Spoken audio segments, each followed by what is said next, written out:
pros, but they do have the Rapid Blaster. They're not being overly aggressive. Majin doing a great job grabbing a couple of splats with that Rapid Blaster. Take a look at Fuzzy, an overhead view of the map. 4-4 on the field, 1:30 left in this one. Both teams vying for control, but it seems like actually the back squids have the early advantage in this one. They do. They established it early on. They have that key splat with the inkjet, which I absolutely love that from a distance, but here we go. We're starting to see the specials come out from US. Fuzzy deploying the Stingray right now, trying to create some space, and then the Ink Armor also being deployed because here is Set to Destroy X, looking to make that counter push here as we approach a minute left here, 9. And they sent 2 people on the left side of the map. We talked earlier about how you need to pair up if you want to make something happen. They did a great job sending both Fuzzy and Pengit to the bottom of the screen. That allowed them to get the advantage they now have. 4-4 on the map. Wit has an Ink Storm sent out right now. That's going to help cover some turf for Set to Destroy X. You look at the map in the bottom right, it's pretty even at this point. Wit using that super jump to avoid the Stingray, falls behind the splash wall. Wonderful job right there.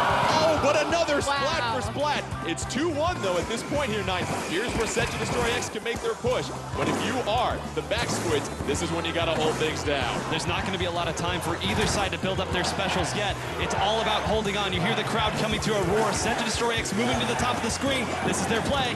20 seconds left, 4-2 on the map, and this is the advantage that Set to Destroy X was looking for. Hexen using that Rapid Blaster, clearing some space out. Now just trying to cover as much yellow as he possibly can. We're now down to 8 seconds left. 4-3 on the field, back squids. Is it enough of an advantage to make a counter push? We will see. It's gonna be close. 3-2. Was it enough with the slosher at the end? Let's see what Judd has to say in match number 1. It's gonna be close. The furry paws hold the fate, and victory going to the back squids narrowly, and we saw that by the final couple of seconds right there, 9. That 3-2 advantage that was established, and a couple scoops of the bucket with the slosher. Slightest of leads, but that's such a big map that it's hard to get to the other side. Even if you have the lead going into that, it's not safe. You have so much ground to cover. Set to Destroy X did a great job pushing back in without the use of their specials. You saw them put 3 people attacking 1 spot, but it was just the staggered trades here, trades there. Ultimately, it just wasn't enough. And Ashley, we saw it was really the back squids, their ability to establish map control early in this one. It seemed like it put Set to Destroy X on the defensive for most of the map. That early splat with that inkjet, I think, was really key. I think it hurt their ability, Set to Destroy X's ability to set up any kind of positioning. They had to kind of fall back a little bit. It really gave back squids an advantage throughout the entire match. And we talked about the trades and the splats that were going on. Let's take a look at our instant replay from that matchup. We'll zoom in here on Wit and see what he's doing in this Turf War matchup. And 9, why don't you go ahead and walk us through this as he lands on the super jump behind the splash wall. So this was a really key moment because you see the slosher is pushed up in an aggressive position, and they also had just fired their Stingray as well. Even though Pengit went down right after doing that, that was their frontliner that they had sent out there. Cleaning that up without anybody going down really set the tone for them to make that late comeback. But again, it just wasn't enough. And we saw a lot of splat for splats trades, as we said, Ashley, and really for Set to Destroy X, you're looking to try and get the splat, then make the push, but you don't get a chance to do that because the back squid's doing a great job of just playing defensive and making sure they secured the turf that they were able to grab. Absolutely, and they won a lot of their one-on-ones, and if they didn't win the one-on-one, they took someone down with them, and I think that was such a smart move on their part. You know, they didn't get overly aggressive. They didn't try to get close to the, the base. Like, they just said, you know what, we got this. We're just gonna stay in the middle of the map. We're gonna control it, and that's it. Let's get set for our second matchup. It's going to be Yeah Nah from Australia, New Zealand, taking on the GG boys from Japan. You look at the other matches, Set to Destroy X will be in match 3. They'll play the loser of this match, and then the back squids will play the winner of this match. And 9, Australia, New Zealand won the coin toss backstage, and they decided to go with Manta Maria. Your initial thoughts on this stage for Turf War? Well, Charger.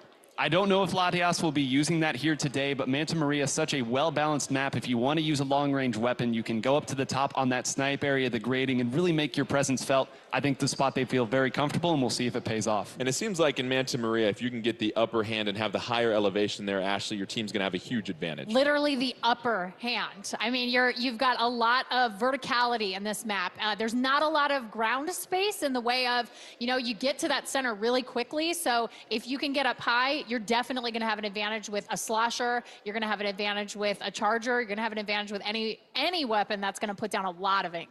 And Nine, I want to discuss some more about these main abilities because, as we said, you don't get the chance to load up 12 quick swim speeds, basically, and be swimming all over the level. You've got to be very judicious about what abilities you choose. Right, and I think one of the most important abilities in the game right now is that quick respawn. It allows your frontliners, if they jump in to try to get back into the action, they get splatted, sent back to spawn. They're able to respawn very quickly, as it is called quick respawn, and they can jump back in and make their presence felt at sort of little to no risk. But because you're not able to stack that now, you've got to be a little more judicious with your jumps. About a minute away from getting started here, we've got the GG Boys of Japan taking on Yeah Nah from Australia, New Zealand, and you look at the GG Boys, and Nine, we discussed, they took out over 800 teams to qualify here for these World Championships. 800 teams down, 3 more to go. That is the game plan for them here, but it just shows how experienced they are. That was a live environment like this, lots of teams, a big crowd. This is not too big a stage for them. The lobby is basically set to go. We're just waiting for one more check mark, and then we can get started here. Turf War on Manta Maria. We've got the GG Boys from Japan taking on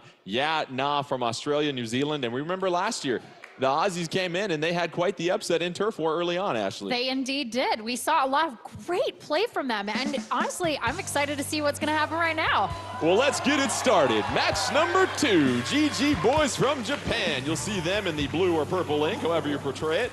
And then the green ink will represent Yeah Nah from Australia, New Zealand, and Nine, give us the breakdown on the initial loadouts. Well, you're seeing 2 Dynamo rollers in the action right now. You would not have seen that a couple patches ago, but these are pretty similar compositions. Both sides using a lot of dualies here. Their long-range weapons are going to be the jumping point, but we already see one going down. Yamamichi with the nice splat, using those dualies and that mobility that he has. And Ashley, a lot of times, your ability to move around this stage is so critical to getting that advantage. That's right, and Yamamichi has the dualies, which enables him to roll. So he's able to get those double rolls in there, make sure he can get away from people, and again, win those one-on-ones and convert to ink on the ground. We've got an Inkjet versus a Stingray, as you see Latias up top with that heavy splatling, getting a nice job with that splatling right there. 2:15 left in this one. 4-3 advantage on the field for Yeah Nah. You see their ability right now to use some of that range that they have here, Nine, is giving them the early advantage. And another reason that range is so good on this map is because it's a long map. They're going to need to jump back into the action, as we see Yamamichi getting another great splat. Both sides are doing a great job of not getting locked out. There's been big moments, but they haven't let go. 4-4 on the map, 150 left. Make that 3-3 now, as we have a couple of splats right here. Latias using that splatling on top of the grate in the middle of the pier here in Manta Maria, as she's trying to score her team a pivotal victory here in match number 2 of the Splatoon 2 World Championship. Overseeing a few things. You see FLC using that Dynamo roller. Oh, but a 2-for-1 splat, courtesy of Yamamichi once again, Nine. And they did a great job of moving in with the Stingray. Even if the Stingray isn't able to get the splats, it's a giant beam everyone's looking at that allowed them to push both of their dually players up and take that crucial position. Yamamichi just marinating in that toxic miss, and he don't even care right now, as it's 4-4 on the field. Both teams trying to seize control of the middle of the map. You now have 4-3 advantage for GG Boys, as FLC trying to rain it down with that Dynamo. Oh, Dynamo versus Dynamo, as Dynamon keeps him at bay. But here comes the Inkjet with about a minute left here.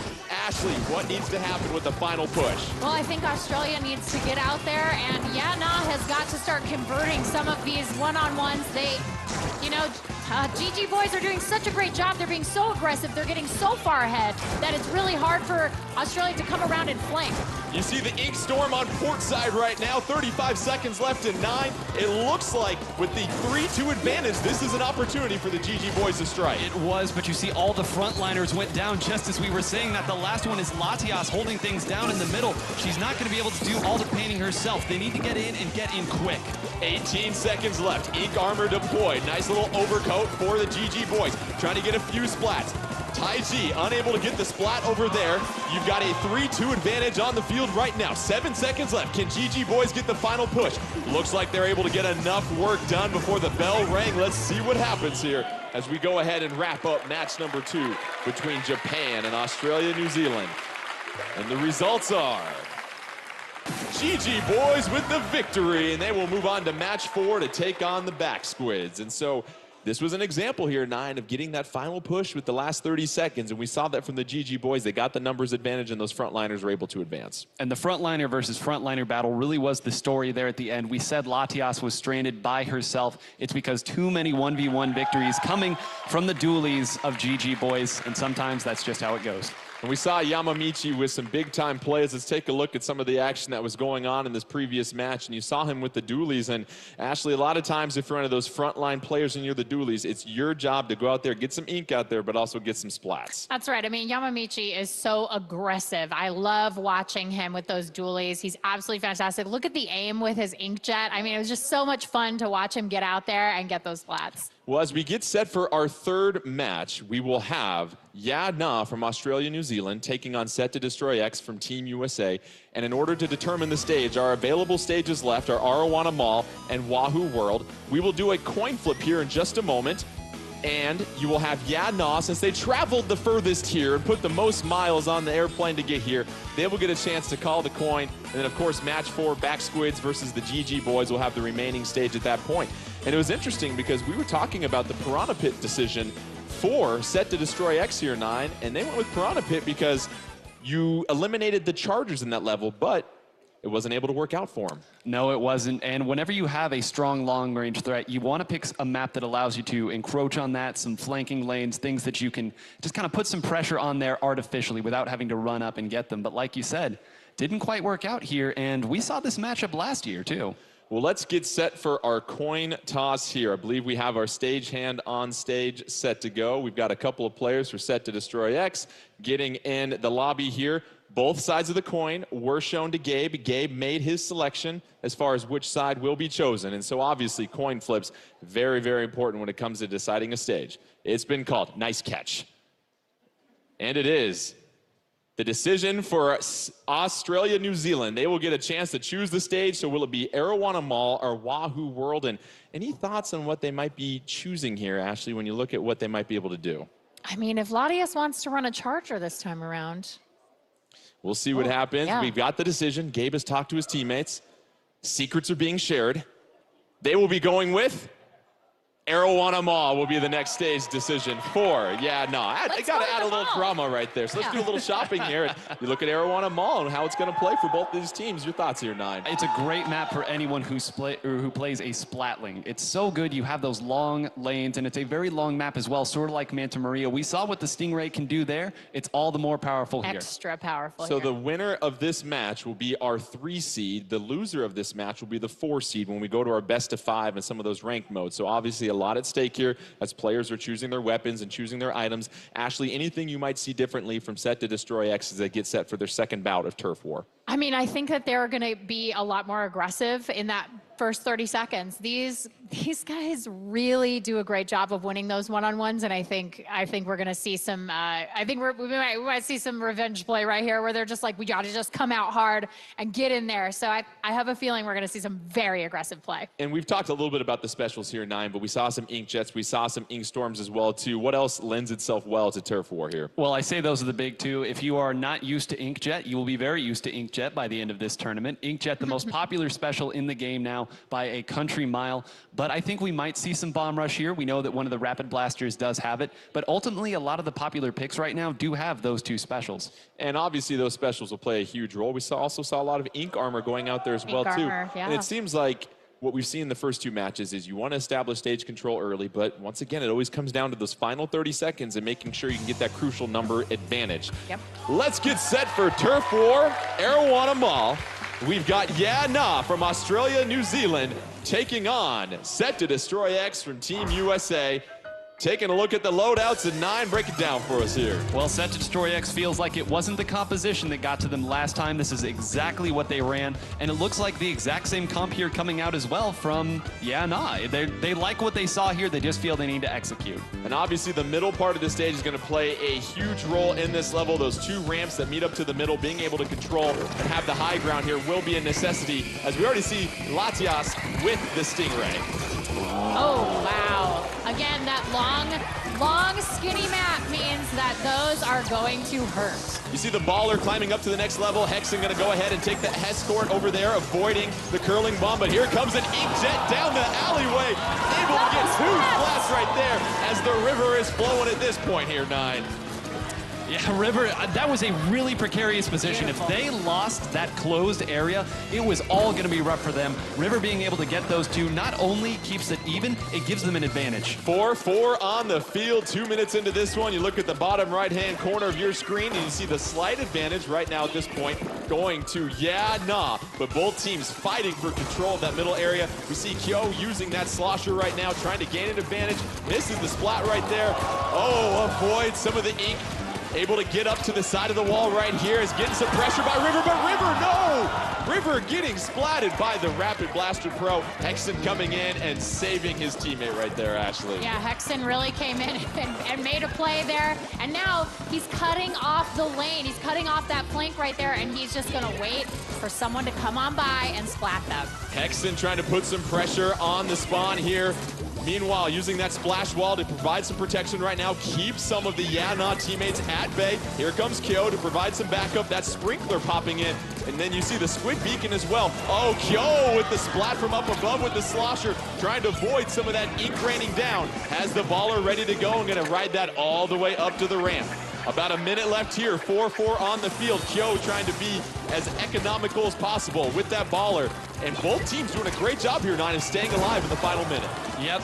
This is where it all comes down to. They have 2 Rapid Pros like we've mentioned, so it's going to be very difficult for them to climb that mountain. FLC getting a critical splat right there. That's going to give them at least a little bit of breathing room, but this center is filled with members of Set to Destroy X. FLC putting in work right now. Gets splatted, but took out a couple of members of Set to Destroy X. Both teams is going to come down to the middle ground at the top of both ramps here. And Ashley, now it's a 4-2 advantage for Set to Destroy. In the last 20 seconds, you can't go down 2 squids. It's really tough to come back from that, and you can see US Set to Destroy X putting down tons of ink in the last 10 seconds. Here comes that push from Set to Destroy X. All 4 members on the field. Latias trying to do all that she can. Gets a splat right there, but might not be enough time left as we take a look at the final results, and it seems like Set to Destroy X was able to do what they needed to do at the end of this matchup. And there you have it, 60.4 to 33.2. And the execution by Set to Destroy X, especially at the end, they weren't discouraged when we saw FLC get a couple of critical splats with that roller.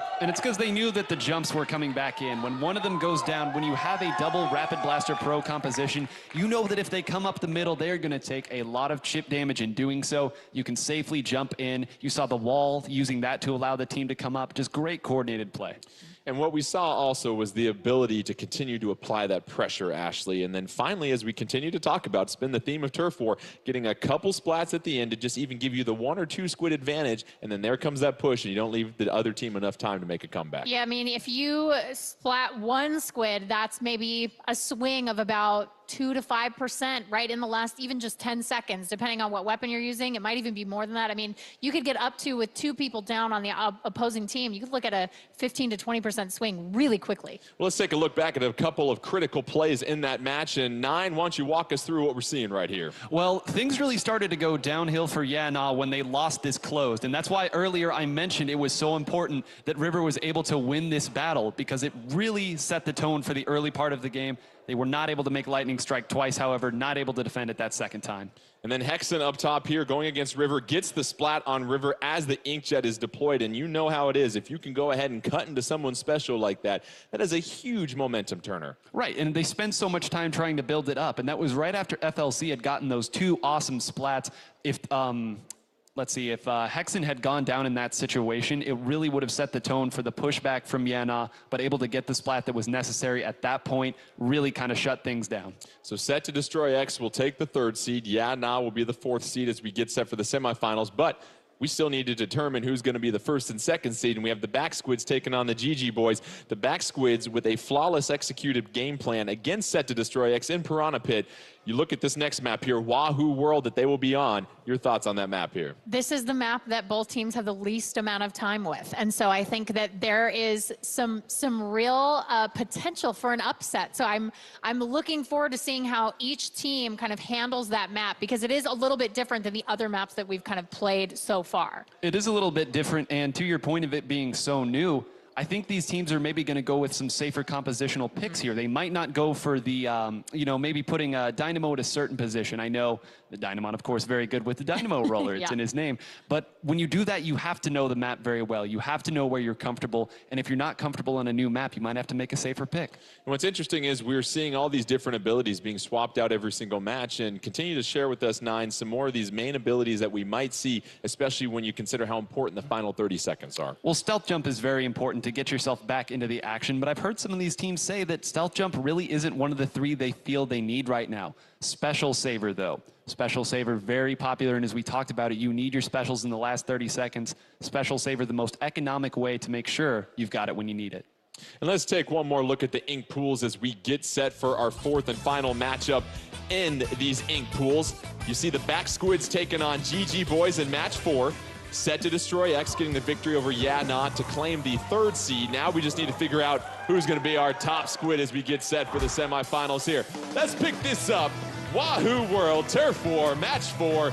You've got in the blue/purple ink the Back Squids from Europe, and then the GG Boys from Japan in the orange. And what is it about the middle of this map that is so interesting here, Nine? Well, it's so interesting because you know you have to push forward and take it, but as we're seeing right now, Dynamon kind of just able to box him out here with this Rapid Blaster, but going to have to deal with Echo's Stingray here doing the exact same thing. Echo deploying the Stingray, 4-4 on the field, just 30 seconds into this one. And Ashley, what's interesting is this middle platform, you can't necessarily swim right up it because there's a huge uninkable wall, as you see Dynamon with a nice splat in the Rapid Blaster. The ink-proof locations in this map make it very interesting because that creates very specific lanes, and it makes these teams know exactly where their opponents are going to be coming from. A lot of orange on the map in this one as the GG Boys take early control of Wahoo World. 2 minutes left in this one, and Yamamichi using that inkjet and a lot of territory he's gobbling up right here, Nine. Yeah, like we said earlier, it makes it that much more difficult for the enemy team to make the comeback, and he's just building up his special right now. He knows his team has it. He can kind of set back there and do what he needs to, though it does look like the Back Squids have made a push. They're not stuck in their spawn anymore. Majin with the Ink Storm, and you see the Toxic Mist in the middle of the stage, trying to really fight for map control, trying to assist with a couple of splats. It's Rapid Blaster versus Dualies. You've got Yamamichi back rolling out of there. 1:30 left in this one. Yamamichi with an inkjet ready to go. Going to throw out a couple of curling bombs and pave the way. Yamamichi trying to avoid damage right now. Moving along the map on the top cylinder. Has that special. Waiting to deploy it. And here comes the inkjet as Yamamichi gets the splat on Majin. 1:15 left in this one. 4-3 advantage as we see a sprinkler fall to the bottom. And GG Boys here, Ashley, unable to really make that significant push as we see another splat for splat exchange. However, Taiji is staying alive. Yeah, I mean, you see these one-on-ones, and I really love watching them move because they all move so unconventionally as they're getting around the map. You don't see them taking the traditional walkways in Wahoo World that your regular tourist squids would do. And so now with the baller, gets the splat on Watsim. You've got 4-2 on the field, 3-2 at this point here. That's Flatling trying to create some damage and havoc from up above, able to get out of there. Etuna retreat. Sprinkler put down at this point, 37 seconds left, and you've got 4-4. What needs to happen if you're the Back Squids? You're trying to make a comeback here, Nine. Well, the first thing you have to do is deal with Yamamichi. Been living over here on this side of the map the entire time. They've got to get rid of him now. It's taking 2 of them, and Yamamichi finally goes down. This is the look that they needed, but Majin goes down. They needed him to stay alive. It's 2-2. 3-3 on the map. The Ink Storm getting ready to fade out. 13 seconds left. Oh, it's pretty close on the map, but a slight advantage right now to the GG Boys. It's 3-2 though. Is this the push? Don't call them the comeback Squids. 4 seconds left. Is it gonna be enough with the heavy splatling in the middle? Let's wait to see the results here. It might have been too much ink for the Back Squids to overcome, but we'll see what happens. You see quite a bit of orange on the left-hand side of your map. What does Judd have to say? And that will be a victory for the GG Boys. They claim the #1 seed. However, Solid showing by the Back Squids. They will be the #2 seed as we get set for the semifinals here. And once again, we were talking about Yamamichi and the fact that he was having to pay rent. He was living at the top of the stage so much. And we could have said that 2 or 3 times throughout that game. We saw earlier the double splat that came in with the curling bomb and the inkjet combination. But that's the thing with dualies. They're so persistent. They're so difficult to get rid of. And when you have the skill of Yamamichi, it does often take 2 squids to take you down. Well, I believe we've got a replay from some of the action that was taking place in that 4th and final matchup in our ink pools. You had the GG boys taking on the Back Squids, and really what's been so impressive when you look at the GG boys, not only their communication, Ashley, but their ability to really just never give the other team an overwhelming advantage. They always seem to have 2 or 3 squids on the field of play, and we see Yamamichi in the inkjet here. Yeah, I mean, they're so good at cutting off lanes. This is the thing that I think the GG boys do almost better than anybody else. I'd say Set to Destroy X also really close on that front. But I mean,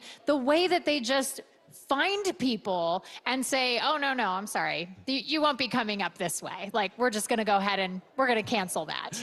Let's take an updated look at the ink pools as we finish up with our 4th match here. And we obviously have our seeds determined for the semifinals. Set to Destroy X will be the 3rd seed. Your 4th seed will be Yadna from Australia, New Zealand.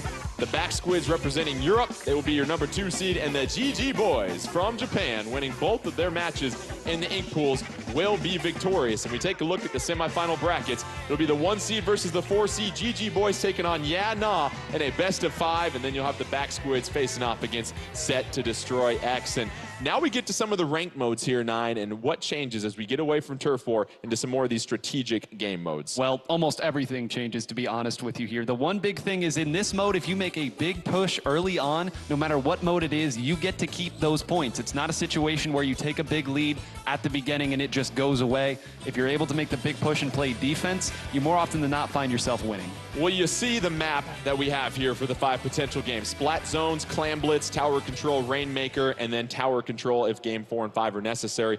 So let's talk about Splat Zones, because Ashley, you talk to these professional players, and this is one of their favorite, most consistent game modes.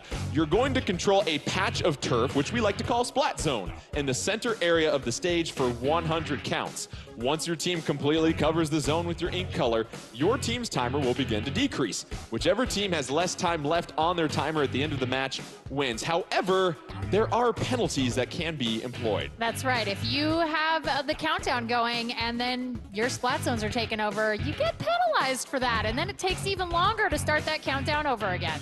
And so, 9, you look at the basic principles and rules of Splat Zones, but how do these professional players take it to another level where they can be so dominant on this game mode? Well, there's a time in the game we kind of call the lockout phase. It's when you've taken 2 or 3 down, the opponents are kind of staggered coming from spawn, and you have control of the zone. The good teams are the ones that are able to, much like in Turf War, identify where those threats are coming from, shut down the lanes, as you said, GG Boys is so good at, but it's really whoever can break that chain. They're going to build up their specials and push in with that. You'll see it go back and forth a little bit, but ultimately it's whoever can break that chain who finds themselves victorious. And it follows a similar pattern to what we saw in Turf War here, Ashley. You want to obviously get the Splat Zone. From that point, you do want to push into the other team's territory to make sure you're pushing them further away from the zone. Yeah, you want to make sure that they are nowhere near. You're going to just protect that Splat Zone at all costs. But the thing is we're also probably going to see a couple of them maybe do a little bit of forward hunting, as you will. They may take some ink forward and try to get around behind their opponents if they're coming into that Splat Zone. And if they have their specials loaded up, I think we're going to see some fireworks. Players are still getting set for this first semifinal matchup between the GG Boys from Japan and Yadna from Australia, New Zealand. And we are seeing some changes in the gear here, 9, so it will be interesting to see what they deploy. But talk to me a little bit more about the communication and how these teams chunk up these maps, as I like to say, and are able to communicate to one another. Sure. So we've got some very simple callouts, left and right, that are commonly used here. If there's a spot where the sniper usually goes, we'd call it snipe. If there's a spot where you can access that, we'd call it flank. If there's a big box, we call it box. It's not always complicated, but it has to be precise and it has to be quick, because again, there's only 4 of you. If 2 go down, that's half your force. Oh, Professor 9, we appreciate the lesson. Let's go ahead and pick up Splat Zones and Mako Martin. What do you like about this level, Ashley? Because this is one of the newer ones we saw since the game's been released. I like this one as a Splat Zone choice because there is one Splat Zone, and this means that there is going to be a constant battle in the middle of Mako Mart for supremacy. Yeah, Nah in the blue and the GG Boys in the green. And let's talk about this loadout here, as we already have a 3-0 wipe on the field for the GG Boys here, 9. Well, You know, sometimes you pick the gambit. They sent 3 people down to the bottom of the screen there. It doesn't matter what weapons you put. If you get 2 or 3 of those taken down, you've just lost it all. And now begins that lockout phase that we talked about. GG Boys going with the Splat Dualies, the Range Blaster, the Slosher, and of course that Rapid Blaster Pro. Meanwhile for Yeah Nah, you've got the dual Squelchers, Heavy Splatling, Splat Dualies, and a Range Blaster as well too. Now it's 3-3 on the field, a couple of specials ready to go for Yeah Nah, but we see the zone has been grabbed by the GG Boys. It's already 100-40 here, Ashley. Yeah, I mean, this is going very quickly, and they're keeping Yeah Nah away from the Splat Zone, and that's all you really have to do. Like you were saying, Nine, once you get ahead, you just got to play defense. If you're Yeah Nah, you really want to secure that zone and put that stiff penalty on the GG Boys. However, GG Boys have no intent in giving it up. 14 seconds left until the GG Boys can claim a quick victory here. River on the inkjet. On the inkjet, a couple of rolls right here by River, and they lose control. Can it be enough? And yes, Yeah Nah able to seize control. And you see the 75-second penalty being deployed for the GG Boys. That's going to give Yeah Nah a chance in this one because essentially here, Nine, you now have a 77-84 score. Well, that was 3 specials. If that didn't work, nothing was going to work. This time they put 3 on the same side, and unlike at the beginning, it worked. They got the splats they needed and just persistently painted that zone. 3:10 left, 3-3 on the field. GG Boys with the advantage. All they need are 2 more. However, they see a 50-second penalty staring them in the face between victory.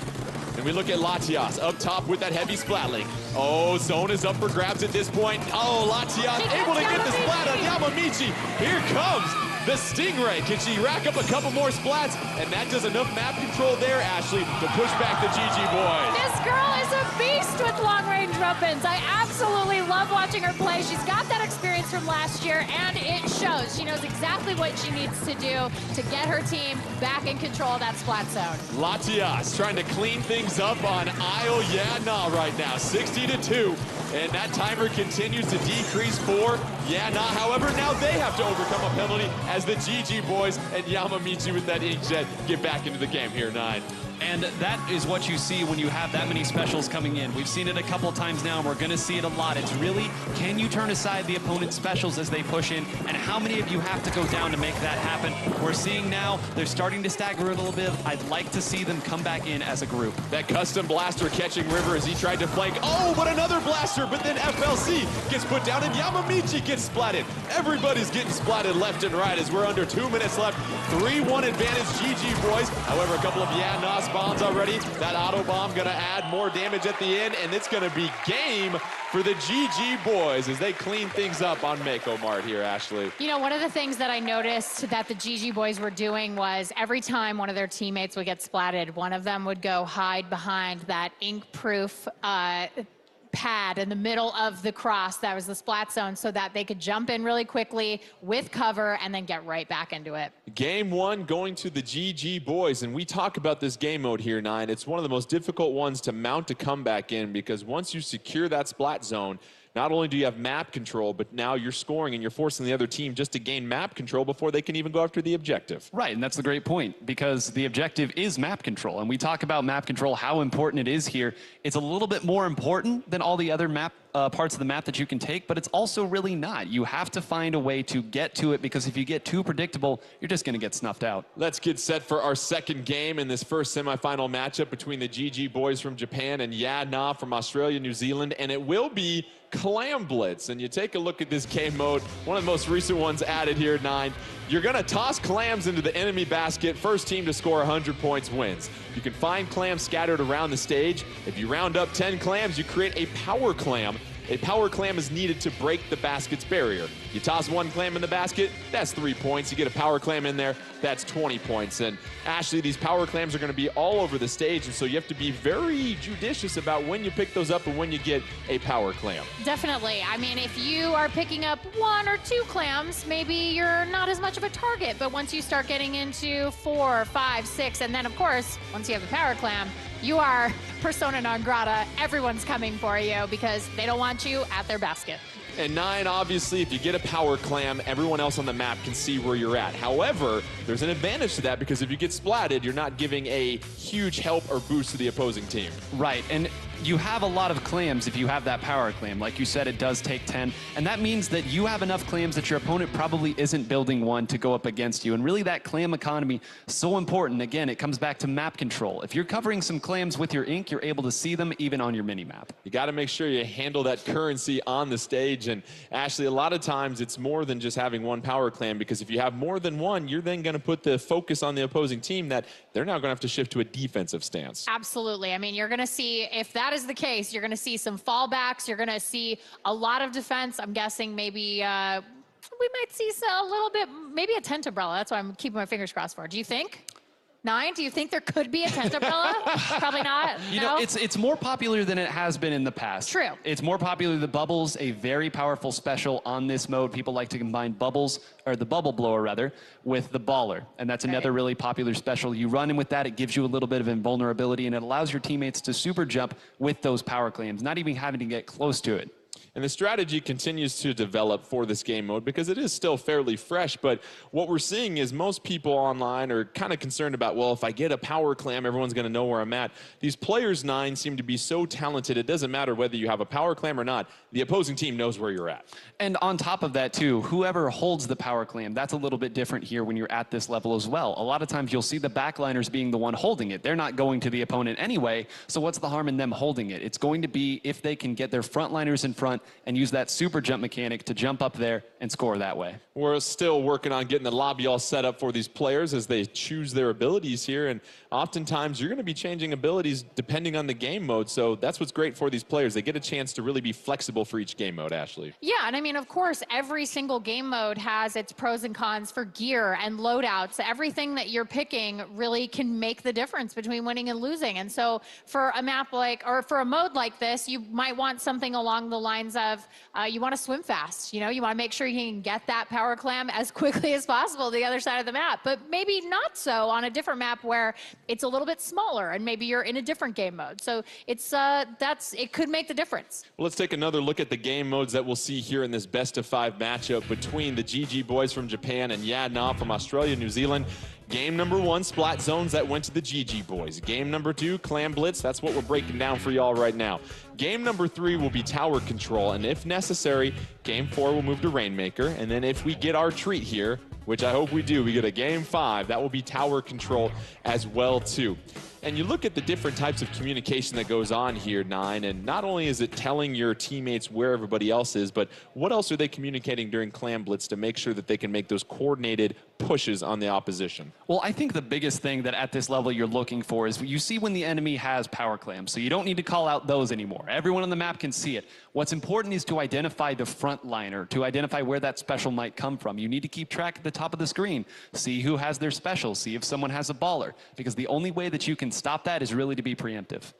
I'm guessing we're going to see, for GG boys, I'm guessing we're going to see Yamamichi out there in front protecting whoever's got that power clam because he's been so good on dualies. And I have a feeling that's we're going to see the same thing going forward. And there's some other advanced strategies as well too, because once you have a power clam, you can pass it to your teammate as well too, and then you can also juggle some things too, 9. Yeah, you can toss that power clam. Remember, the opponent only sees the power clam. They don't see the squid that's carrying it. So sometimes you'll see somebody throw one up ahead and use it as bait. Someone goes to that, they direct their fire that way. It allows you to sneak around back behind. These teams are pretty good at Clam Blitz. They're not going to fall for the simple tricks, but hey, bright lights, great opponents, you never know. And a lot of times too, it's managing the respawn of these power clams as well, because it seems like teams really have a good idea of when to grab the clams out there, when they're going to respawn, and then the map control that comes with that. Yeah, and one of the things that we had discussed about Clam Blitz that I think is so interesting at this high level of play is clam management against your opponents, where you actually play keep away. It's like, you know, if you're ahead, just start collecting the clams so that your opponents just can't score. And then obviously there's penalties that happen in this one too, 9, and those penalties can really mean a lot because they can prevent you from really improving your score, and we know how difficult it is to get a power football to the other team's basket. And it's frustrating because let's say that you go from 100 to 20, you score a lot of clams there, and then it goes away. Suddenly you have such a big penalty that you almost have to score another 80 just to get back down to it, where your opponent, now they have a fresh slate to work with. They're going to get what we call the pity clam, which happens when the basket closes. And now suddenly the ball's in your court. I made a pun. Oh, See? I like that. But Okay. the thing is, footballs aren't on courts there, 9. It's okay, though. You'll figure out your sporty sports someday there, buddy. Let's go ahead and get set for Clam Blitz as we take it to Is there a Sturgeon. tent umbrella on stage? It just got so shady. Oh, I love you, 9. Let's go ahead and get this thing rolling here. Sturgeon Shipyard. Tell you what, why don't you tell us about the loadout here? Well, the Slosher Deco here that you're seeing Etino run, that's really going to be the deciding factor here. It's one of the best baller users in the game right now. It can build it up with that sprinkler as well, so keep an eye on that. That's going to be where most of the pressure is coming from. And then Ashley, Sturgeon Shipyard, you've got a couple defining features about that stage. Some of those big moving platforms will certainly make a difference as far as navigation goes. Definitely. Big moving platforms make it easy to put ink on them and go. You can get vertical, you can go horizontal with this. I mean, there's a lot of different ways to get across the map. And Dynamon with the first power clam on the field right now, or court if you're 9, 420 left in this one. Inkstorm ready to go for Dynamon, and 9, some of these specials you can't deploy. Oh, as we see a splat for splat, and a couple of booyahs being deployed as it's now 2-2 on the field here, 9. And to go to an earlier point there, you see that spinner right now that's now turned up all the way vertical. You can actually put a power clam in from up there with a jump off. It's increasingly difficult to stop, but we're seeing now a little bit of pressure coming in. Great job by Yana slowing that one down. GG boys in the blue have already got a power clam in the basket. They take the early advantage, 80 to 100, but now they have a 10-point penalty to deal with at this point. 3:43. Oh, it's Gabe with the splat bomb. That's going to give the advantage on the field to Yeah Nah, but GG boys able to reclaim that. There's the pity clam ready to go for Yeah Nah, but we've got the barrier broken once again by the GG boys as Taiji is in that inkjet trying to put some pressure on the spawn of Yeah Nah here, Ashley. Yeah, it was a lot of pressure in the spawn, and honestly, they're playing defense. They're playing defense at this point. And you see the little timer in between the scores. As long as you get a clam in the basket during that timer, you'll add more time. And yes, very smart here, 9. You see the GG boys being very patient with their score, and it looks like they're going to close this one out. And the GG boys, So patient. how about the management of the timer on the basket that we saw there, 9? Yeah, and knowing when it turns around and when it's almost there, you can just open it up right there, saying we're going to take every second we can, because they sent somebody back to collect more clams in the middle. They do spawn on a timer, and they do spawn in small pods of 4. You have to be able to identify where that is, but like you said, great job managing that timer. GG boys get the KO against Yeah Nah from Australia, and they jump out to a 2-0 advantage here in the semifinals, and it looks like they just had no issues whatsoever controlling the map in that edition of Clam Blitz that we saw there, Ashley. Yeah, definitely not. I mean, Dynamon had the power clamp for a little while there, and that's, like we were saying, you know, the back line can carry that, and you still have these great offensive players out there up front just absolutely rolling on people, just taking control of everything that's going on and making easy lanes for a score. Let's get set for our third game, which will be tower control, and a lot of people very familiar with this game mode here, 9, and let's take a look at the basic rules here. You're going to ride the tower into the enemy's base. The tower moves automatically on a set path once a player is on it. If the battle ends with the tower not reaching the goal, the team with the lowest goal distance wins. However, there are checkpoints, and it seems like tower control is all about these checkpoint management and what you can do there, 9. And it's really important to identify where those checkpoints are. There are maps where getting past that first checkpoint almost feels like a win in and of itself. There's others where the first and second checkpoint could not be any easier to get past. And it's very important that you mount your defenses based on that map. Just knowing the mode's not enough. And Ashley, a lot of times you have to decide when you're going to hop on and off that tower, because if you sit there, you don't want to be a sitting squid, but you also need to be on there to advance it. I mean, we saw it last year in the finals, right? So we saw Dynamon and his team up there, three squids on the tower in overtime, and it was so heartbreaking. One bomb took them all out. And so, yeah, you want to know when to be on the tower, when to get off the tower. You got to know when people are coming so that you can get off, get right back on, and keep riding it to the finish. Nine, I'm sure 2 words come to mind as far as one of the most powerful specials when it comes to tower control, and that is Sting and Ray. Not as powerful as it once was, but when you have a nice, slow-moving tower that you know everybody's going to be on, it's going to be there. It's going to be an easy shot for you. We call it the GG Ray for a reason. Tower control on Snapper Canal. Let's pick this one up. You've got in the purple, you've got the GG boys taking on Yeah Nah in the green. Yeah Nah trying to avoid the 3-0 sweep. GG boys trying to make it a quick trip to the finals tomorrow. And we see Dynamon with the heavy splatling here, Nine. Yep, switching back to it, and of course it does have that Stingray like we talked about, but this map especially is one that lends itself to your backliner riding the tower and being a big threat the entire time. It's just a very scary map to play on. GG boys already grabbed the tower and they're moving in on the first checkpoint, and they're making some serious ground early into this one. 4-4 on the map, make that 4-3 as Yeah Nah is able to eliminate one of the GG boys, but the tower continues to move, and here we are, Ashley, almost to the second checkpoint. But what we were talking about, you see Yeah Nah able to push GG boys off that tower. Oh, and a trade right there. That was very, you know what? I think that Australia, Yeah Nah will take that trade because you don't want Yamamichi on the map. Gabe doing some fine work right here, getting a couple of splats in a row and deploying the Ink Storm. Gabe trying to avoid those curling bombs. Gabe dodge rolling a couple of times, but not enough. As you see, the splat takes out Gabe, and now it's 4-1 on the field for the GG boys. They have the numbers advantage. River and Yamamichi. They're just swapping. Lots of splats right now, and you see Dynamon now hopping on the tower here, Nine, as the GG boys quickly approach that second checkpoint. And that second checkpoint really is the most important one. You saw how quickly that first checkpoint went, but you also saw that even though they had so much going for them, as Latias making her presence felt, it really is getting past that second checkpoint that often determines the winner. Latias, sweeter than Nutella with that charger right there, taking out a couple opponents at that point. 3:15 left in this one, and we've talked about how important it is to have that long distance control, especially on tower control here, Ashley. Absolutely, and if there's anybody who knows about long distance control, it's Latias. She is doing a great job trying to keep that tower from getting any closer to their base. Latias trying to avoid the incoming threat. Etna with those dualies, very mobile as we have the GG boys on the tower once again. 2:50 left in this one, 4-3 on the field advantage. Yeah Nah, Inkjet right now by FLC and the Stingray. So a couple of specials being deployed by Yeah Nah, and they're able to stop the tower in its tracks, Nine. What they're doing a great job of right now on the defensive side is even though they're getting split up, they're at least keeping Latias protected enough that she's able to continue to pressure the tower and have those Stingrays up. On the offensive side, however, GG boys is doing a great job of keeping that split. As you see, once again, that was a front laner caught by themselves in what was basically a 2v1. And Gabe getting caught in the middle, so that's going to be one less squid for Yeah Nah. They're able to finally get on the board, but you see Taiji getting a splat on FLC, Etna on top with the splat dualies as that tower continues to quickly approach. Yamamichi joining in the fun as well, too.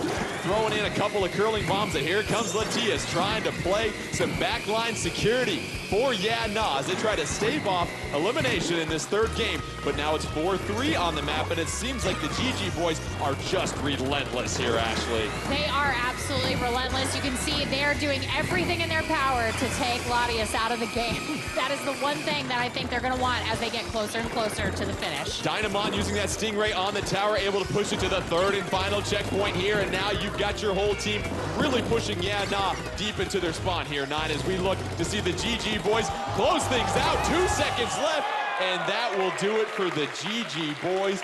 They get the victory, the 3-0 sweep over Yeah Nah. But let's give it up for Yeah Nah and their participation here, putting up a worthy battle. And what we saw there is, once again, I used the word with Ashley here, Nine, just relentless from the GG boys. Once they got that tower, it was just push after push after push. That is the fine art of the spawn camp, as you would say in a lot of Indeed. other games. And when you have a lot of long-range pressure coming in, which you did see from Latias, as the crowd goes ahead and gives it up for our competitors, you know that if you let them sit back to their own devices, they're going to make your life very, very difficult. So great job to GG boys knowing what the threat was and identifying it with that relentless pressure. Lots of love here for Yadna. They're the only team that had a team mom make the trip as well, too. And so it was wonderful to have her in the audience. And you look at just how dominant the GG boys looked here, Ashley. And obviously it was no mystery that they defeated 800 teams, but you got a chance to get an up close and personal look at how good this squad really is. They are absolutely incredible. Not only are they really good at shot calling, they're really good at cutting off lanes of their opponents, and they're also just they're just really good at Splatoon, you guys. I mean, it's really it's insane to watch these players play. Like, all of them are so very good. Let's take a look at the updated bracket as the GG boys will advance to tomorrow's grand finals. Who will they be taking on? Well, that's going to be between the back squids from Europe and Set to Destroy X as they get set for a best-of-5 matchup between these two squads in these ranked modes. And a bit of a rematch here, 9, because we saw the back squids defeat Set to Destroy X and Turf War in our opening ink pools. And what was really encouraging about that, if you are a fan of the back squids, is that they won the opening exchange, and they continue to play solid defense on a map that's not easy to play solid defense on. That tells me that their fundamentals were good, their communication was good, their game plan worked. So we'll see here now. I know Turf War is a little different, but I'm really excited to see how these two teams that seem to be very closely matched go at it. And let's give you a reminder of the order of game modes we're going to go in for these semifinals. Once again, we will start with Splat Zones, and after that, it'll go to Clam Blitz and Tower Control. If a Game 4 is necessary, that will be Rainmaker, and then Game 5, let's go ahead and hop back on the tower for that one if we need to. And it seems like what we saw from the back squids, Majin doing a great job on that back line, Ashley, with that rapid blaster. Really, really good work by him. I was just about to talk about how he absolutely had control of the back line. There was no flanking allowed when Majin was on the field, and I'm really looking forward to seeing what they do here, and if they can make as little unforced errors as possible, if they really go out of their way to not make self-imposed mistakes. I think they can really pull it out. And Set to Destroy X here, 9, you look at how much the North American community grew over the last year from Splatoon 1 to Splatoon 2, knocking off over 500 teams just to get here. And this is a team that really didn't face much resistance locally as well, too, as they qualified. Yeah, it was sweeps all over the place. They have been a very strong team, and it speaks volume. We've gone through so many different changes in the meta. We've gone through so many different weapon releases, new stages, new modes. It just doesn't seem to matter. They're always one step ahead of what's going on here. Unfazed, but I don't know. We'll see if this first one got to them at all. I think they're pretty happy with the composition they were using. It's just going to be a matter of execution at this point. Players right now getting things finalized in the lobby, selecting their gear and their main abilities as well, too. And really, for the most part, what we're seeing from these teams is that communication, Ashley, getting that initial push. And really, nobody's had a early lead and then really had to face getting somebody coming from behind and really taking control. It seems like those teams that get to the advantage early, these teams are so fundamental that they can secure the lead at that point. Yeah, they absolutely can. I mean, we see this all the time with Set to Destroy X. They're very good at getting to the center of the map and making it happen. Let's go ahead and get started with Splat Zones and Mako Mart, and you see Team USA Set to Destroy X in that magenta ink, and then in the turquoise ink, you've got the back squids from Europe. And 9, any observations from the initial loadout here for Splat Zone? Well, you can hop right on over to that charger of Echo. Echo being one of the best chargers in the game right now. It's not a common pick, and anytime you have that on your team, you are relying on them to make some big shots because they cannot paint as well as some other weapons. Set to Destroy X hopping in the express lane as they take early control of the Splat Zone here. 100 to 83, they have the early advantage, but you see the Inkjet and Baller being deployed for the back squids at this point as Fuzzy trying to hold down the back line, tossing a couple of burst bombs, trying to avoid Majin, who just gets done with that Inkjet. Majin moving forward with that rapid blaster as well, too. And now the back squid sees control here, Ashley. Yeah, that's great for them. I think that Watson did a lot of really good work there on the left, the slosher, before he got splatted, and now we see Majin just waiting, lying in wait for someone to come by. And here you see the great view of the push from the back squids. They're now deep in into Set to Destroy X territory, trying to make a push here. Inkjet being deployed, but no, that Inkjet gonna get struck in mid-air and Set to Destroy X. It's 3-3 on the map. However, they lose the lead now. It's 50-65 advantage back Squids. Stingray ready to go for Echo. Echo with the one-shot splat. You heard it right there. Now it's 65-42 advantage still for the back Squids, and it's a 4-0 wipe right there for the back Squids as they continue to push deeper and deeper into Set to Destroy X territory. But Hexen isn't ready to give this one up yet. He gets the splat with the slosher, and it seems like Set to Destroy here, 9, really needs a team effort as the clock continues to tick down closer, but here comes that penalty, 9. That was a slow and staggered 4-0 wipe, but it was still a wipe. And man, you talk about clutch. They did not have a lot of specials to work with there. They did just enough, but you're seeing already they're starting to lose the zone again. They're going to have to be careful. Might we see a comeback here in Splat Zones? And really, it seems like Echo with that charger here, Ashley, doing a great job of controlling the map. Excellent job of lane control, and also really he's going to be the guy who's shot calling. He's going to be able to see who's coming in. He's going to say, hey, Hexen left, you know, everybody left, right, up, down. I mean, this is a great position for him to be in. Oh, but hold on to your tentacles here. Set to Destroy trying to make the comeback. 35-12. You see the 67-second penalty for the back Squids as well too. But here comes the bomb rush. Can they establish control? And they do. They throw the penalty on.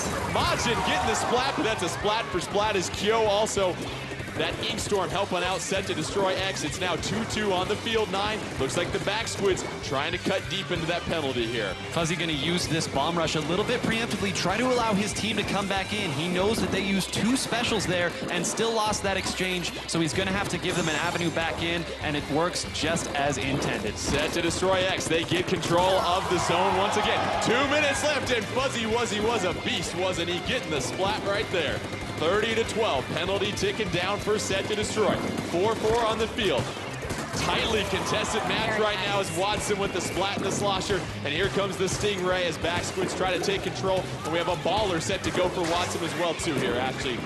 I mean, Watson has done such a great job on the left side of that map, just absolutely taking control. It's only been a couple of times he's been splatted over there, so I think he's really doing a great job here. Bomb rush being deployed. Hexen with that slosher trying to gain control. Zone is up for grabs. 1:29 left in this one. And 9, now you start to figure the timer in this game starting to play a factor. And you see they're under 30 seconds left on this penalty. They've been working through it for so long, you almost forget that they're scoring here, but they are doing just that. This is what's important. You're going to see the back Squids try to stack it, but Watson went down very early in that push. That might set them back. You've got one special ready to go for the back Squids. They're going to need it to gain control, but here comes a baller from Hexen, perfectly timed on the explosion, avoids the suction bomb right there. And now you've got Set to Destroy X improving their score.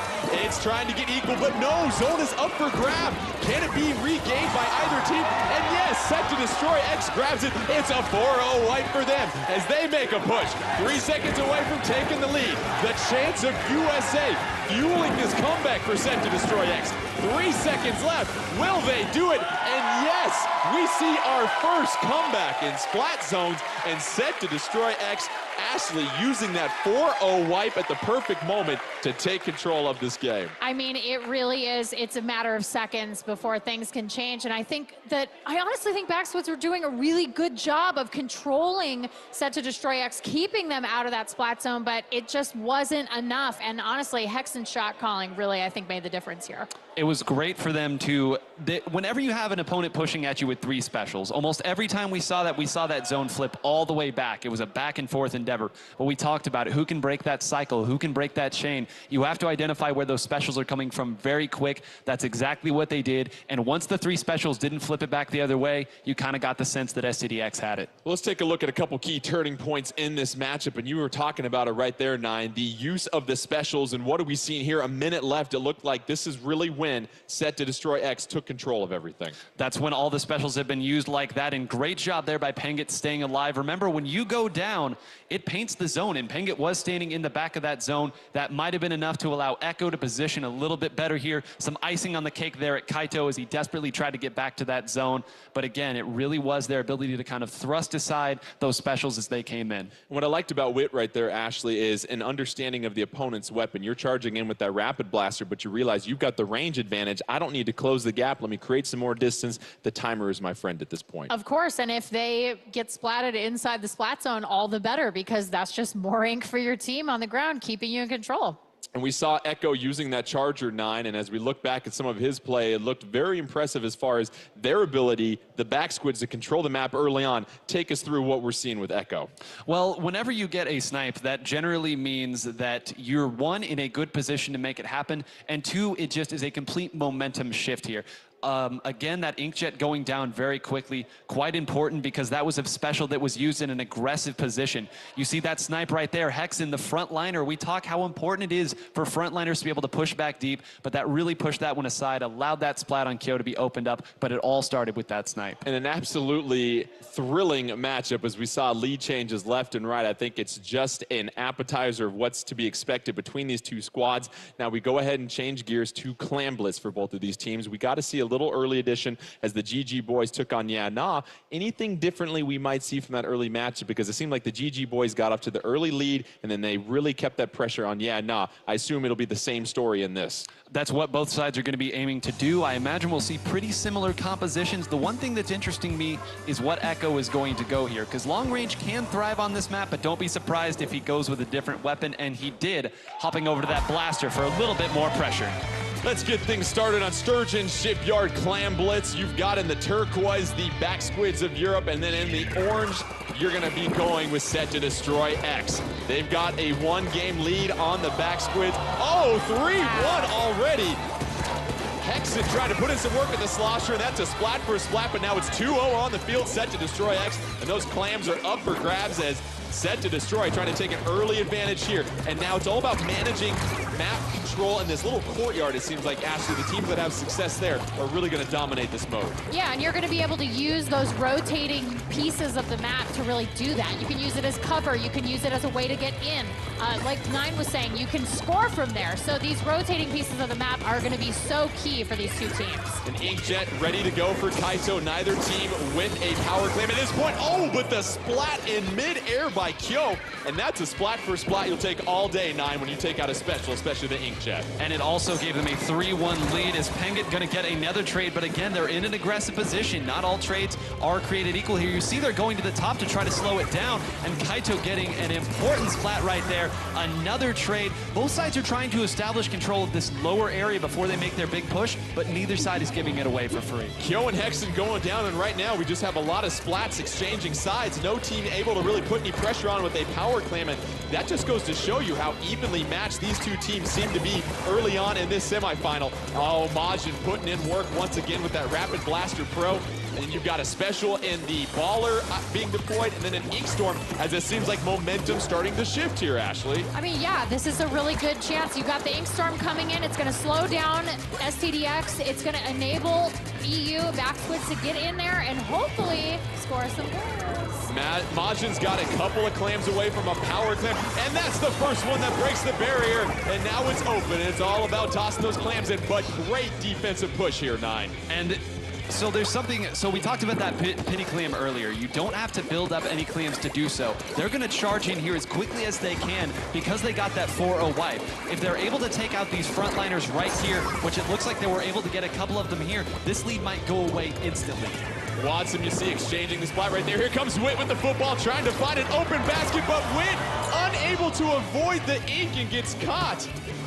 Custom Blaster getting the splat right there. 65-100 advantage right now for the back squids. 2:30 left in Clamblitz as we've got Set to Destroy X with the one-game lead. Here comes a splat bomb. Echo doing a fine job of avoiding that. Still peppering the area with some ink. Gonna take out that sprinkler. No, thank you. I don't need to waste any ink there. Echo trying to help fortify their position. Echo backing up, getting the splat on Fuzzy. Inkjet ready to go. Can Echo get another splat? More pressure being put on by the back squids. They're up 4-2. Oh, but Echo gets taken out. And Set to Destroy X still unable to really get that one initial push they need here, Ashley. Yeah, and that was really unfortunate for Echo because his special was ready to go, and now he's going to be taking a little bit of a penalty there. Oh. Rapid Blaster on Rapid Blaster crime right there as both go down with the splat. Hexen and Majin Kyo right now with that blaster. And we have a power clam ready to go for Set to Destroy, but that one goes down. This is going to be a critical exchange, but the 3-on-1 is enough for the back squids to get the advantage there. And now 130 into play. We talk about that timer here, 9. Here comes the baller. This is what we see all the time, although it looks like they were able to snuff out the carrier there. What happens is oftentimes if you defend that, you can't always break the baller, but you can at least take down the carrier, and Watson making a presence felt right now. Watson putting a couple of splats in his bucket. It's all Watson. You better remember the name, and here comes the baller in their base. Can he do enough damage? No, the baller gets eliminated, and the defensive pressure once again, but the barrier is broken by the back squids, and they're continuing to build their lead against Set to Destroy X as we have a minute left. It's 50-100 back squids, and Watson really paving a way to help give the advantage to the back squids here, Ashley. Yeah, there's still a lot happening over here. Unfortunately, Echo didn't quite make it through that inkjet, but it looks like hopefully SDDX is looking to make a really big push here in the last 40 seconds. 40 seconds left, as you said, 100-50, and if you are Set to Destroy X, you've got a power clamp in possession. However, you're down 4-2, 4-2 on the field right now, 9. 4-2, and those were their two frontliners as well. Kyo has not been as effective with that custom blaster as we would like to see running in, and it speaks volumes of the way that Majin is playing as that rotating back line. He has the longest range on the team, and he's using that to shut down those lanes on the left and right side.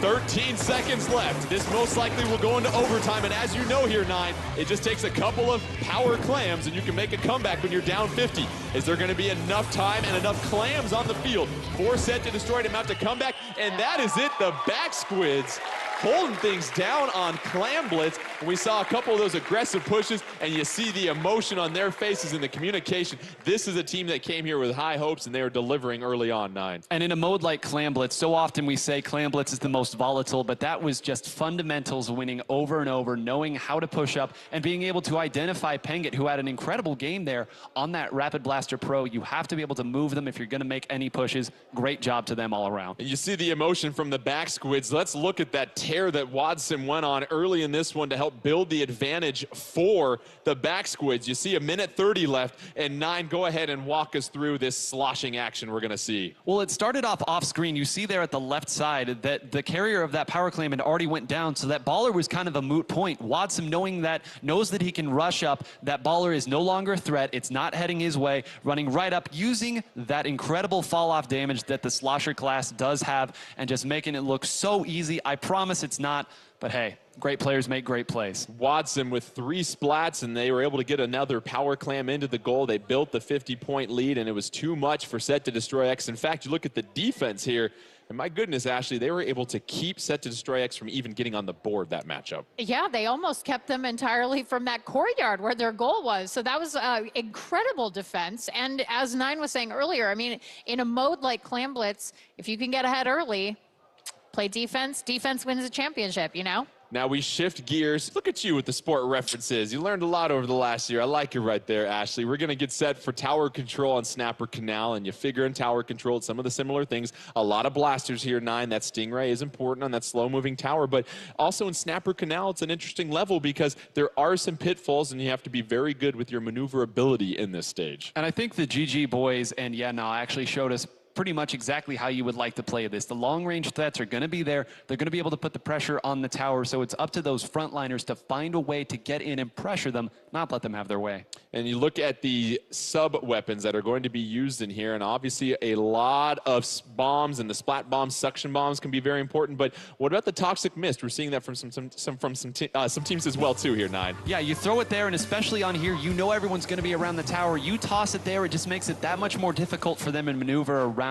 We're seeing Fuzzy here on the custom Jet Squelcher, as well as Echo on that Sniper. That's going to be the long-range threat we talked about. Let's go ahead and pick this up in Snapper Canal as we just get started with under 5 minutes to go. And what about the loadouts that we see here? We see some interesting choices and a Jet Squelcher for Set to Destroy X here, Ashley. Yeah, I mean, I really like that choice. It's not quite as long range, obviously, as a Charger, but, you know, it'll do the job, and I think that Set to Destroy X is ready to use it well. Back squids take the early lead, 81-100. However, that tower is going to stop, and what do we just see that happen right there, 9? Those Stingrays canceled each other out, and now it's just the Rapid Blasters left. It was a mirror image on both sides. It was so important that both sides try to get that other Stingray down. Again, in this current patch, you can't use Stingray from the invincible spawn, as you saw right there. Echo making the presence felt again. 4:10 left in this one. 3-1 on the field for the Back Squids. They've got the early advantage, 77-100. Both teams have taken the game from each other,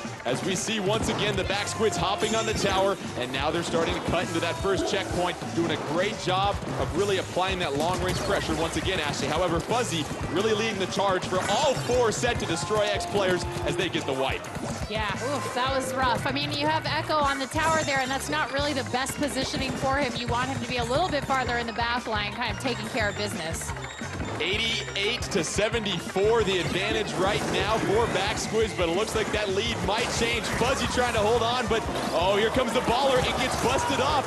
Oh, and that is critical right there, 9. The ability to get through that first checkpoint is going to make things much easier for Set to Destroy X as they continue to face off against the Back Squids. And Hexen using that baller on tower to stay alive allowed the rest of the team to come back just in time. You're seeing another jump out happen here already. They know that they're going to have to do a better job mounting this defense. They can't trickle into it. You talk about trickling in, and you have to have a coordinated team effort, not only on offense, but also on defense. 43-74 advantage for Set to Destroy X. However, the tower going back to neutral, but no, it gets claimed once again by Set to Destroy X. Watson trying to put in some work with those dualies. Clearing some space right here at this point. Retreating, reading his opponent. Able to move around, gets the splat on Kyo. How about the footwork? Watson once again trying to get another splat, avoiding the damage from the slosher. Watson, you can't stop him. You can only hope to contain him, 9. And that's not really the way that you'd like to play that situation. An enemy's right in front of you. Let me throw my Ink Storm right in your face here. But that's a 4-0 wipe again. Watson came to play today. Advantage, though, for Set to Destroy. You see the lead, 43-74, as the Back Squids now take the tower to the first checkpoint. They're looking to finally clear it. Looks like they'll have no issues as Echo sits atop it right now with that charger ready to go. Plenty of real estate in front of them as they now approach the second checkpoint. Kaito jumping in to help out. Watson rolling on the backside. Looks like a couple of splats with the slosh. Kyo going down. 3-2 advantage, Back Squids. However, Set to Destroy. Oh, Witch with a couple of on-target shots there, 9. That might have saved the game for them right there. That was 2 frontliners right in their face. If Pingit had gone down in that situation, they would have been able to walk up to that checkpoint and maybe even all the way through it. If they win the game, that may be the play that does it. 56-43 advantage on the field for Set to Destroy with that lead, 3-3. Ashley, we got a minute 30 left, though, and once again, we see Watson on the tower. Not much time left for the Back Squids if they're trying to make a push. Yeah, they're going to have to really work hard here to take out. Penkit's got to go, and you got to take out those frontliners. Otherwise, this is going to be a really tough. Turnaround for them. Wit playing the back line right now for Set to Destroy X. You think about maybe shifting to a defensive focus here. Echo trying to get some splats with that charger. Stingray ready to go. You've got Wit in the back line for Set to Destroy. 4-4 on the field. Neither team really trying to go get the tower at this point, 9. No, they're not able to get anywhere close to it. Kyo doing all of this crazy stuff there. I think we were trying to get some Sports Center highlight level play there. Not going to go for it there. Majin going down there to Kyo is what really set this entire thing up. If Majin was able to get that same splat that we saw Pinga get earlier, they might not even be on the tower right now. Hexen with a couple of splats, and that slosher has the baller ready to go. They're at the second checkpoint trying to add to their lead. You see the Toxic Mist trying to decrease things, and no, baller unable to be used, but a couple of critical splats. It's now 2-1 on the field, Back Squids. You got about 20 seconds left, and Ashley, you got to be perfect if you want to make the comeback at this point. You do. I think that double splat hurt my heart a little bit, 9. I watched that happen, but I hope that they can jump on this tower here and get going. 4-3 on the field. 8 seconds left. Can Set to Destroy hold on strong? If you're the Back Squids, you got to hop on the tower at this point to force overtime. Majin on there, trying to force overtime. Here comes a couple of more Back Squids. Toxic Mist ready to go. Oh, but the defensive stance by Set to Destroy X.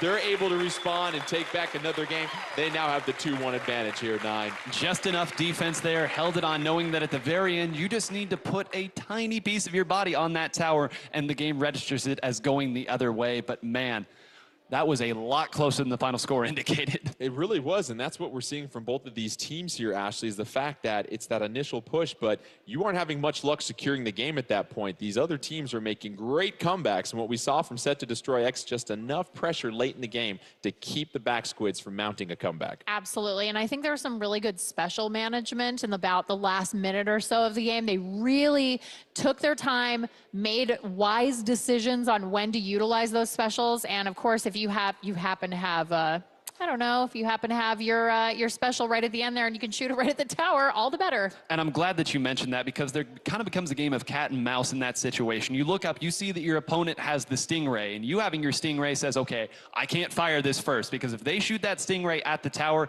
it's going to take me down. I have to be there ready to counter. And Wit obviously putting in some major work for Set to Destroy X. And what did we see right there, Nine, as far as one of those critical points in this match? We saw two frontliners in the perfect position to steal that tower back and make a big push. And we saw a mid to back line player making a better play against all odds. Well, let's get set for game 4 in this semifinal matchup. It'll be our first look at Rainmaker in this Splatoon 2 World Championship. And let's break down what this is going to be all about. For those of you not familiar with it, you carry a mystical missile launcher called the Rainmaker to a pedestal in the enemy base.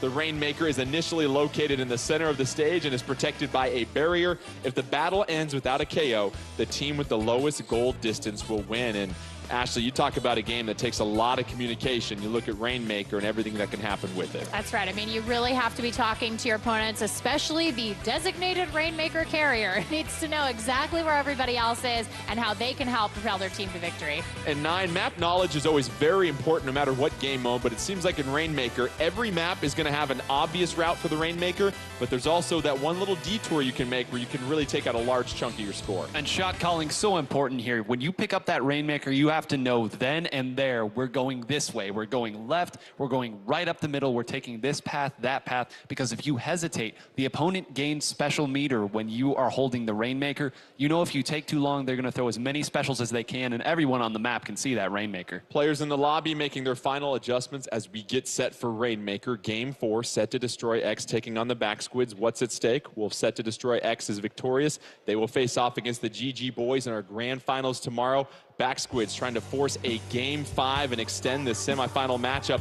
Kelp Dome Rainmaker. So Nine, this is one of those interesting maps where if you want to really get an advantage with that Rainmaker, you're going to have to go over a lot of area that you can't ink. Well, I hear the people in the crowd cheering. One of the most notable games of Splatoon ever played was on this exact map and mode. The score went from 11 to 7 to 5. It's a very difficult path that you have to take right through the middle, but when all those specials are concentrating in the same area, you never know what's going to happen. You've got Set to Destroy X in the green, taking on the back squids in the blue or purple. How you see it. And Fuzzy going down, but then Kaito getting splatted as well too, as Echo rolling with the heavy splatling here. And Ashley, nobody's really grabbed that Rainmaker quite yet. You want to be careful when you get your hand in the cookie jar. Yeah, absolutely. I mean, you can see Echo being a little bit more conservative because obviously you don't want to be a heavy splatling down, especially on this map. 4:15 left in this one, and it's 3-1 on the field. Back squids, you figure this is the time to grab that Rainmaker and make a little push.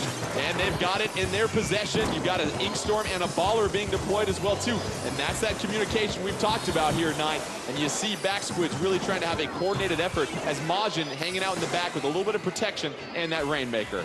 Gonna opt to use that Stingray now, and there's the counter Stingray. We talked about the cat and mouse game that gets played there. Kyo had just enough time to respawn. I know he went down there, but this is a much better look, though they are 3 down. But again, 3 down on the other side as well. This one might be a stalemate here at 62. You've got some back squids super jumping to Kaito's position. They're able to burst the shield on the Rainmaker, but there comes that toxic mist and a curling bomb followed by an auto bomb and a nice splat done right there. As you see that 52 Gal Deco taken out, but Echo once again trying to build the lead. Got the Rainmaker, has a route, but no, finally getting splatted. But you look at the score advantage and the back squids with a huge advantage early on here, Ashley, 29-0. Yeah, I mean, this is a point where they could very easily say, okay, let's just play hard defense and keep keep STDX away from us at all costs. Wit trying to go up that back ramp, however, met with a splat bomb. It seems like the back squids are sniffing out what he's trying to do. Wit trying to get a splat, waiting for more help from his teammates. You see Kyo trying to come on over, a splat for splat between Kaito and Fuzzy, and now we've got 3-3. Oh, the Stingray taking things out, playing that defensive position as we talked about, 9. Very scary. Kyo was able to take that one down, and Hexen gonna jump in. They're doing just enough on defense. I cannot stress to you how close this is to going the other way. Incredible defense right here. That's why the Stingray is so powerful and why it's so difficult to move forward on this map. Let's blow in the cartridge and reset the Rainmaker as it gets put back to the middle of the stage here. 65-29 advantage. You see set to destroy X. They're down right now, 2-1. They've got the advantage, though, trying to get this third and decisive match. Oh, Echo getting splattered right here by Hexen, and Hexen's gonna go ahead and take that Rainmaker. You see 4-1 on the field. Here's the chance for set to destroy if they want. Let's see if the back squids can replicate that wonderful defense they had. Hexen getting splatted in the alley. 57-29, a minute 55 left in this one. And Ashley, what can you say about the defensive presence we're seeing from the back squids? I mean, they're doing a great job of holding back just far enough to stay out of range and being able to kind of use this choke point right here as a way to sort of keep everybody out. Echo with the Rainmaker hanging out by his base, being told not to go backwards. Stingray trying to take things out. Echo trying to be very careful, goes through the great, nice maneuver, but he's met with a bucket of ink courtesy of Hexen. And now that's a difficult spot for that Rainmaker, 9, and you talked about the strategy about putting it there. Well, one thing that can get there for sure is going to be this baller of Hexen. He's going to try to distract him as long as he can so that the rest of his team can get in. They weren't able to get anybody down in that situation, so they're still going to be able to set themselves up and play defense. And more than anything, they're going to be able to run it back there, back to the middle. This has been a goal line stand for almost 3 minutes here. Back squids really holding on to their lead, 29-57, a minute left. 4-3 on the field, courtesy of the back squids. They've got the advantage. They're trying to force a game 5. We see Majin right now swimming through the ink, peppering things with that rapid blaster, able to get 2 direct hits and takes out Wit. And it seems like at this point, Ashley, you've got to play more defense than offense if you're the back squids when you've got the advantage. 100%. I mean, at this point, you've got 40 seconds left in the game. All you have to do is just keep STDX away from that Rainmaker. Hexen using the baller, trying to take out a couple of members of back squids, unable to do that right there. Oh, but gets a splat on Majin. But Watson able to come in with that slosher, protect things. Here's one of the final pushes you're gonna see from set to destroy X. They're able to get into enemy territory, but no, it gets stopped. 43-29. Oh! You also see the Stingray going down, and it is a 4-1 wipe temporarily, and it looks like the back squids, 9, are going to hold things down and try to force a game 5. That Inkjet defense as Wit goes down as well, too. And let's go ahead and serve ourselves up a game 5 as the back squids seemed like they were playing defense that entire matchup, 9. And that's exactly what it was. And I can't tell you how many of those plays had to go exactly the way that they did. But you saw there at the very end, right when they needed that final bit of a defensive stop there, the Stingray was ready. The economy of specials doing just enough there. One that we didn't catch on camera, Majin, who had 22 splats in that game. It was another almost identical situation to what we saw from Pengit. 2 people rushed. He was able to get one of them down and force the trade on the other side. But there were so many instances of that in that match. That was so close. Ashley, we have a game 5 in the semifinals. Winner take all to the grand finals tomorrow. What do you think is going through the mind of these players as you already face a very pivotal matchup in these semifinals? I mean, you know, I feel like they have been in this situation so much that this is just another game. You know, it's like you get in there and they've played these modes so often. They are cool as a cucumber. They are ready to go in there. And I don't think they're going to really change anything. I think we're going to see the same loadouts, you know? Well, our 5th game will be tower control. As you see the map we took here to get to this game 5. They've played over every game mode, but this will be the one that we repeat here. And as you look at the previous winner of tower control, that was set to destroy X here. And you figure, is there any particular team that you think has an advantage in this game mode, even if you look at the last result here, 9? Well, that game went so close that one misplay either way would have changed the result. I think that the tower control was the exact same as well. I honestly can't make a pick right now. You're seeing a lot of confidence, a lot of excitement from the back squids, especially that last game. They were able to stave off elimination here, Ashley. You've got a hungry, confident team trying to dethrone essentially the defending champions, as we get set for our Game 5 and our final semifinal matchup here. It'll be Tower Control on Ink Blot Art Academy. And what can you tell us about this stage here, Ash? I mean, I love the Inkblot Art Academy because it has that tower right in the middle, and then there's a really interesting route for the tower for me. I mean, usually you would expect it to maybe go a little bit up and over, but no, it goes all the way around. So there are some specific choke points here that are going to make it very difficult for any team to finish tower control. And 9, we see Echo bringing out that charger in this matchup. 3-2 on the map, and it's going to be the back squids in purple taking the early lead as they go ahead and take the tower to the first checkpoint. And you see already Echo has that Stingray built up. If a Stingray goes and aims at the tower, he's going to be able to do something about it with a Stingray of his own. The pressure is coming in. Great job to both Hexen and Kyo, kind of pincering that one and shutting it down. That first checkpoint always goes quick. That second checkpoint is the one we're going to be looking for. Wit getting a couple of splats right here. Keep an eye on him as we have, oh, Wit once again serving up splats left and right. 100-70 early advantage for Set to Destroy X as they face the deficit, but they're back on the tower now. Back Squid's gonna have to play a little bit more of that famed defense that we've seen so far in these semifinals. 3-2 on the map. You overlook things, but now it's 4-1-9, and here's where Set to Destroy X can try to seize the lead. And look at how far Kyo has been pushed up there on that. You also see Peng get all the way pushed up. Fuzzy's back here on the tower, but all the pressure is back there. The backliners are not going to be able to make their presence felt. They're starting to trickle in. This one might go all the way. Wit paving the way for Fuzzy in that tower as they get to the second checkpoint. A Stingray being deployed.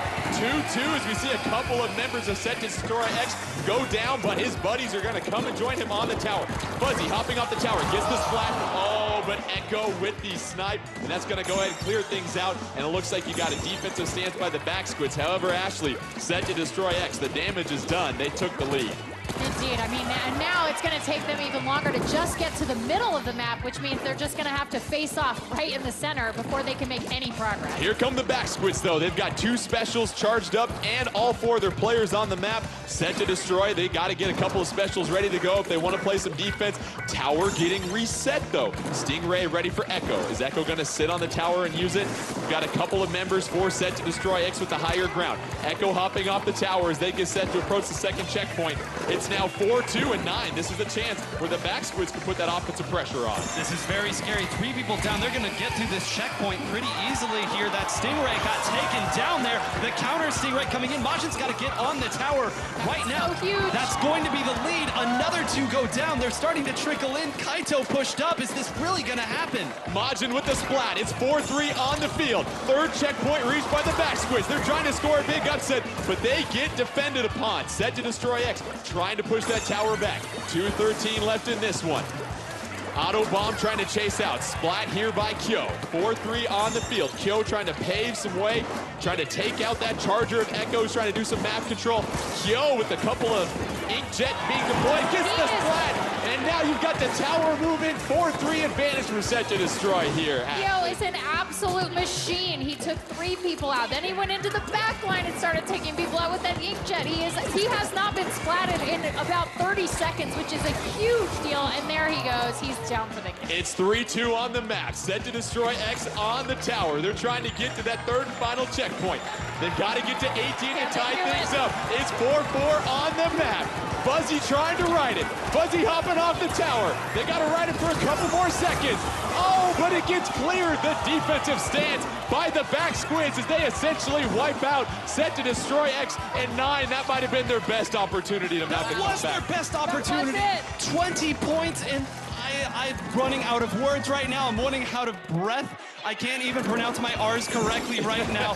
This is so intense here. They're going to have to get back mid-control, but if you're the back squids, you have to be patting yourself on the back. Everything was against you there, and you executed properly. Back squids, they've got 3-3 on the field, but they do have a Stingray ready to go for Echo, trying to sit back there and control the map. We're at 49 seconds left. 20-18, advantage for the back squids. They were down 2-1, but can they score the upset? Oh, and Echo with the one-shot hit against Wit, taking him out. Gonna go ahead and super jump back to base, but you've got Set to Destroy X. 2 specials and a 3-2 advantage.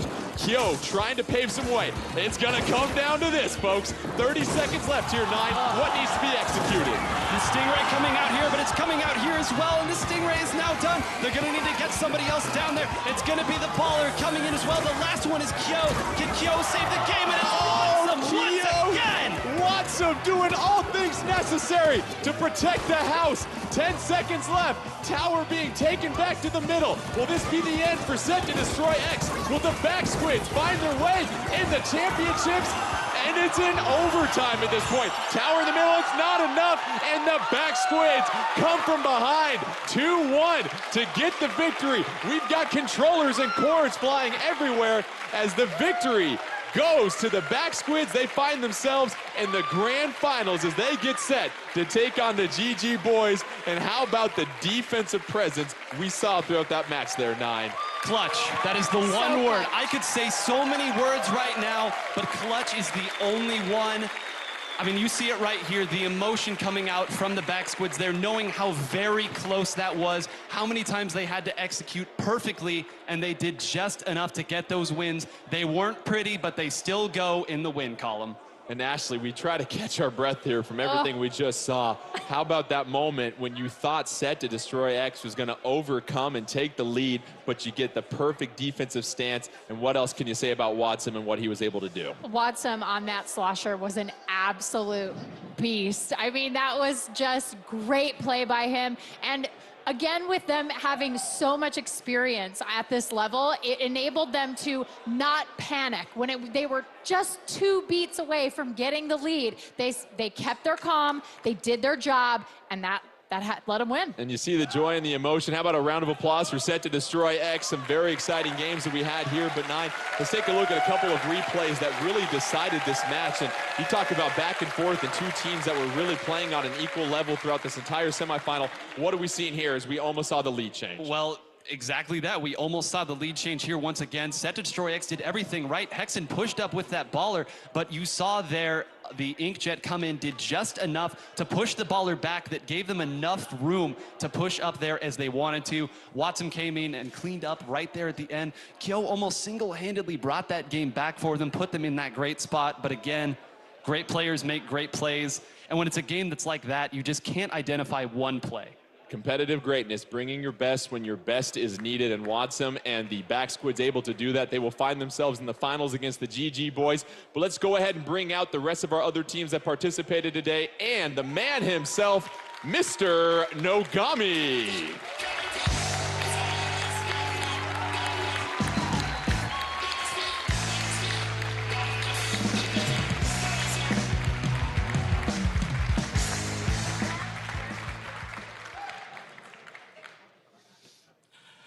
I 興奮がちょっと収まらないですね。I got to get my emotions under control here. 決勝進出を決められたチームの皆さん、おめでとうございます。Congratulations to our 2 teams who will be proceeding to the finals. どのチームも本当に素晴らしい戦いぶりで、ちょっと僕も舞台裏で興奮して叫び声を上げてしまいました。But I also want to give congratulations to all our teams who gave us a splat-tacular performance today. Watching backstage, I couldn't help but screaming and shouting along with you.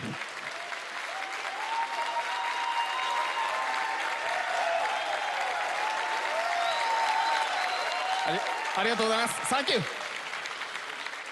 ー。会場の皆さんや、あとインターネットで中継をご覧になっている皆さん、本当に応援ありがとうございました。Thank you, everybody here watching in the theater, for all your support, as well as all of you watching online at home. 皆さんの声援がきっと選手たちに勇気を与えたんじゃないかと思います。I'm sure it was your cheers of support that spurred our players on and gave them the bravery they needed to complete their task. 明日はいよいよ決勝戦です。Tomorrow, we are facing the grand finals. 明日も楽しみにしてください。そして応援をお願いします。We hope you're looking forward to it, and we're looking forward to your continued support. Thank you very much. See you tomorrow. Let's give it up one more time for all of our teams and Mr. Nogami. The grand finals, you can catch that at 1 p.m. tomorrow. We will have the GG boys from Japan taking on the Back Squids from Europe. For myself, Ashley, and Nine, thank you so much again for joining us. Don't forget all the action tomorrow. Until then, stay tuned in to Nintendo Direct and Treehouse Live for more great Nintendo content all this week. The Splatoon 2 World Championship Grand Finals tomorrow at 1 p.m. here at the Belasco Theater in Los Angeles. We'll see you then.